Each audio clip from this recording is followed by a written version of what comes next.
రామోజీరావు గారి ఆయన మృతి వార్త తెలియజేశారు. చాలా దిగ్భ్రాంతిని కలిగించింది, చాలా బాధ కలిగింది. ఎందుకంటే నేనేం కోరుకున్నానంటే ప్రమాణ స్వీకారం తర్వాత వచ్చి వారికి కలవాలని అనుకున్నాను. ఆ పాపం ఆయన ఎంత ఇబ్బంది పెట్టారు ప్రభుత్వాలు గత దశాబ్దన్నర కాలంలో. పాపం ఆయన తట్టుకొని ప్రజలకి చైతన్యం చేసి ఆయన అండగా నిలబడ్డారు. ఒక మహోన్నతమైన వ్యక్తి. ఇప్పుడు ఆంధ్రప్రదేశ్లో కానీ భారతదేశంలో ఎక్కడైనా సరే, ముఖ్యంగా ఆంధ్రప్రదేశ్ తెలంగాణకు సంబంధించి తెలుగు రాష్ట్రాల్లో ఏ జర్నలిస్ట్ ఉన్నా అది ఈనాడు స్కూల్ ఆఫ్ జర్నలిజం నుంచి వచ్చే రూట్స్ దానికి ఉంటాయి.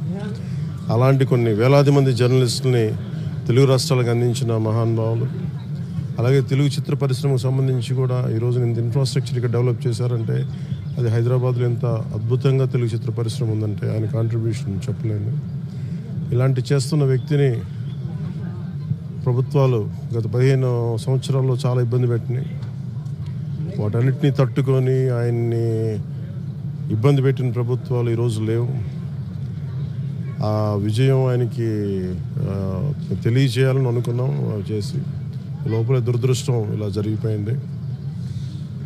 వారి కుటుంబానికి, ప్రతి ఒక్కరి కుటుంబ సభ్యులకి, అలాగే ఈనాడు గ్రూప్ ఆఫ్ కంపెనీస్ వారందరికీ కూడా నా జనసేన తరపు నుంచి, నా తరపు నుంచి వారికి నా సంతాపం తెలియజేస్తాం. ఈ సమయంలో మీ అందరికీ